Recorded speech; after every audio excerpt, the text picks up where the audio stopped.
المشاهدين الأكارم، السلام عليكم ورحمة الله تعالى وبركاته. نشرة الأخبار نوافيكم بها من الفضائية الإريترية، والمستهل كالمعتاد بأبرز العناوين. كلية التجارة والعلوم الاجتماعية تخرج دفعة جديدة.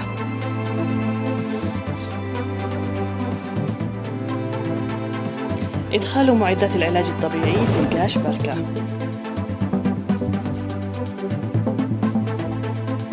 مساعدة أسر الشهداء في عرزة وسجنيتي.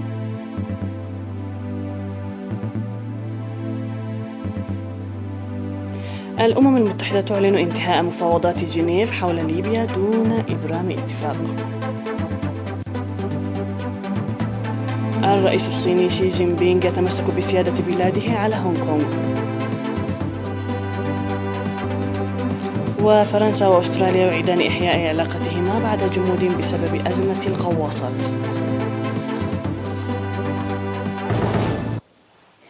من العناوين إلى التفاصيل، أهلا بكم. خرجت كلية التجارة والعلوم الاجتماعية في عد قيح في 2 من يوليو 654 طالبا في 13 مجالا، 306 منهم بدرجة البكالوريوس و348 بالدبلوم. وتخرج الطلاب 48% منهم طالبات في مجالات الاقتصاد وإدارة الأعمال والمحاسبة والأدب الإنجليزي والجغرافيا والتاريخ والقانون والأعمال البنكية وعلم الاجتماع والآثار والمكتبات والمعلومات والفندقة والعمل الاجتماعي. وأوضح عميد الكلية الدكتور ستيفانوس هيلماريام في مراسم التخريج الذي جرى بالفيديو الافتراضي أن التخريج بالنسبة للطلاب هو نتاج جهد كبير وصفحة جديدة في الحياة، وهنأ الطلاب لبلوغ مرحلة التخرج متحدين تحديات وباء كورونا. وقال إن التعليم ثروة وطنية عالية القيمة، موضحا بأن الحكومة تقوم باستثمار كبير إيمانا منها بأن تنمية القدرات البشرية أساس كل السياسات والتطور، وتعمل مؤسسات التعليم العالي لتقديم التعليم الذي يضع في الاعتبار العولمة والتطور التقني السريع. وأشار إلى أن كلية التجارة والعلوم الاجتماعية أرسلت 6 مدرسين لدرجة الدكتوراه و7 مدرسين لدرجة الماجستير إلى الصين والمجر وإيطاليا والهند وجنوب إفريقيا وروسيا لرفع قدرات أعضائها، ويتجهز 4 مدرسين إضافيين للذهاب هذا العام. ودعا الطلاب إلى تلقي التعليم المستمر لرفع القدرات والتأهيل، باعتبار أن التعليم يستمر مدى الحياة.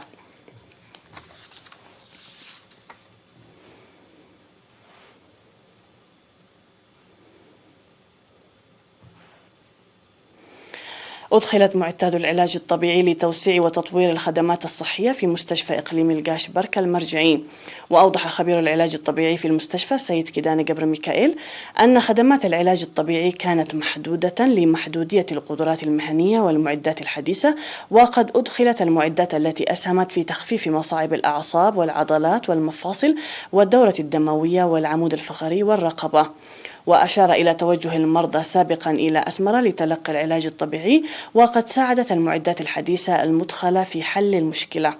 وقال المدير الطبي لمستشفى إقليم القاش بركة المرجعي الدكتور إسياس منجستآب إن خطوات تطوير خدمات العلاج الطبيعي جزء من جهود تحسين الخدمات الطبية والحصول على الخدمات عن قرب.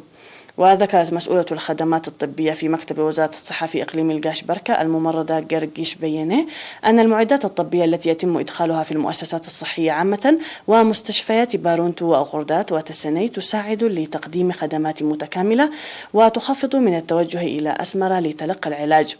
ودعا المهنيون الصحيون مرضى الأعصاب والعضلات والمفاصل والدورة الدموية والعمود الفقري والرقبة للابتعاد عن العلاج الشعبي والتوجه إلى المؤسسة الصحية لتلقي العلاج المفيد.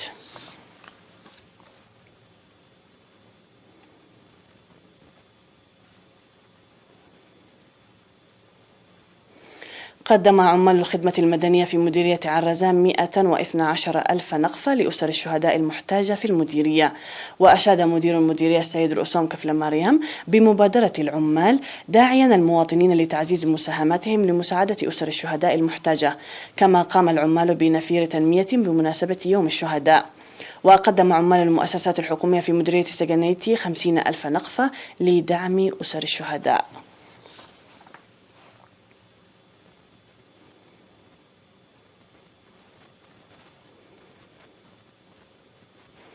نظم مكتب وزارة العمل والرعاية الاجتماعية دورة تدريبية لمدة أسبوع لرعاة ذوي الإعاقة الذهنية في ضواحي مقركة ودبرة الدهنس ودك الشحاي وملزناي في مديرية لوغو عنسبة بهدف تقديم الرعاية الجيدة للأطفال ذوي الاحتياجات الخاصة. وأفاد مراسل إيرينا بأن المشاركين في الدورة التدريبية أقاموا جمعية تعاونية واختاروا هيئتها الإدارية. وذكر المشاركون في التدريب محدودية معرفتهم بأساليب رعاية المعاقين ذهنيا مطالبين بفتح مدرسة للأطفال المعاقين. وقال مدير مديرية لوغو عنسبة السيد أبراهام حاجوس إن التدريب يساعد للتعرف على هوايات الأطفال وطبائعهم ولتقديم الرعاية الجيدة، داعيا وزارة التعليم الاستجابة لطلبات أولياء الأمور. وعلم عن وجود برنامج لتنظيم دورات تدريبية مماثلة في إدارات الضواحي الأخرى.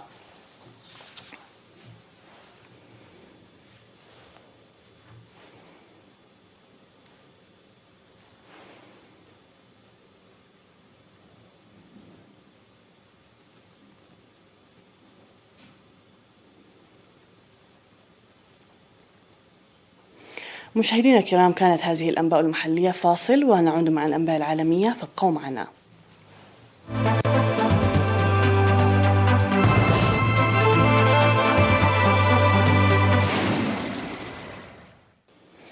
على الصعيد العالمي، اختتمت المحادثات التي رعتها الأمم المتحدة في جنيف بين رئيسي البرلمانيين المتنافسين في ليبيا من دون اتفاق على إطار دستوري يتيح إجراء انتخابات وطنية.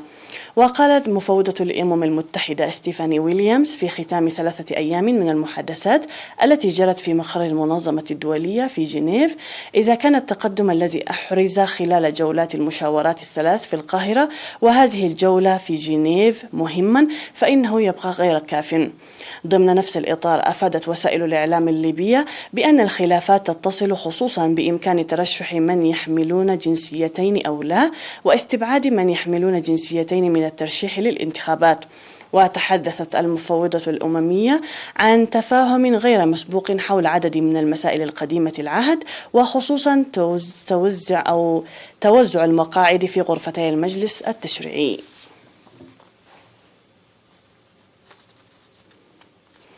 اعتبر الرئيس الصيني شي جين بينغ أنه ما من داع بتاتا لتغيير مبدأ بلد واحد ونظامين المطبق في هونغ كونغ منذ ربع قرن، والذي يمنح المستعمرة البريطانية السابقة درجة ما من الحكم الذاتي.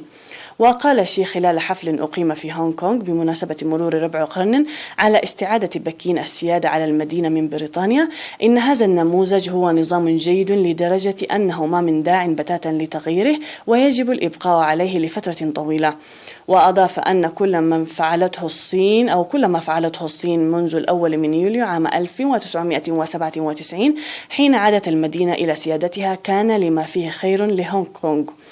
وهذه أول زيارة يقوم بها شي خارج البر الرئيسي للصين منذ بدأت جائحة كوفيد-19، كما أنها زيارته الأولى إلى هونغ كونغ منذ اندلعت في المدينة في عام 2019 حركة احتجاجات واسعة النطاق مؤيدة للديمقراطية.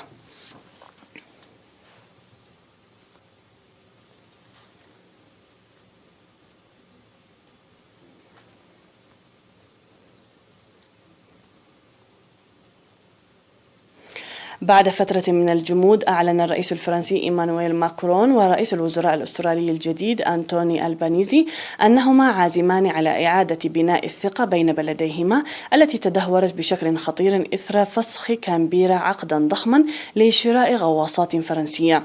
وصرح ماكرون بعد استقباله ألبانيزي في باحة قصر الإليزيه في باريس: سنتطرق إلى المستقبل ليس إلى الماضي.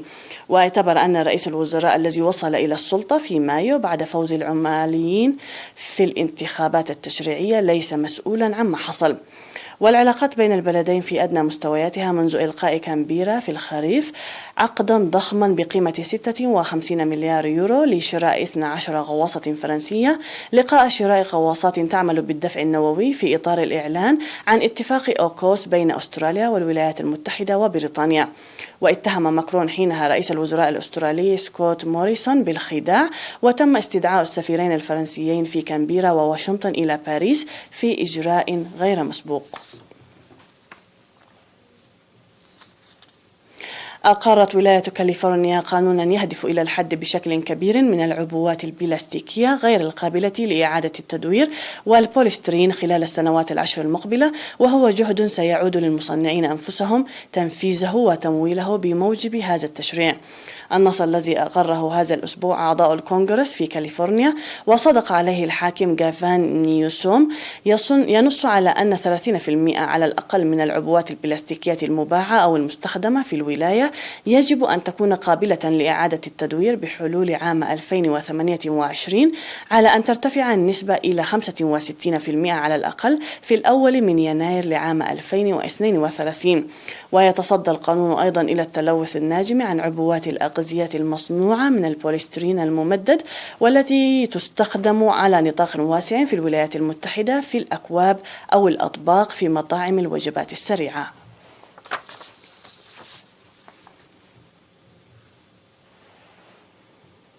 سيداتي سادتي، نذكر بالعناوين قبل ختام النشرة.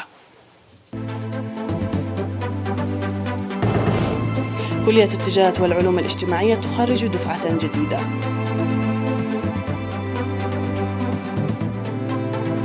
إدخال معدات العلاج الطبيعي في الغاش بركة.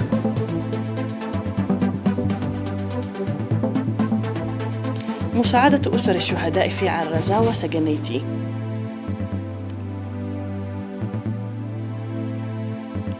الأمم المتحدة تعلن انتهاء مفاوضات جنيف حول ليبيا دون إبرام اتفاق. الرئيس الصيني شي جين بينغ يتمسك بسيادة بلاده على هونغ كونغ. وفرنسا وأستراليا يعيدان إحياء علاقتهما بعد جمود بسبب أزمة الغواصات.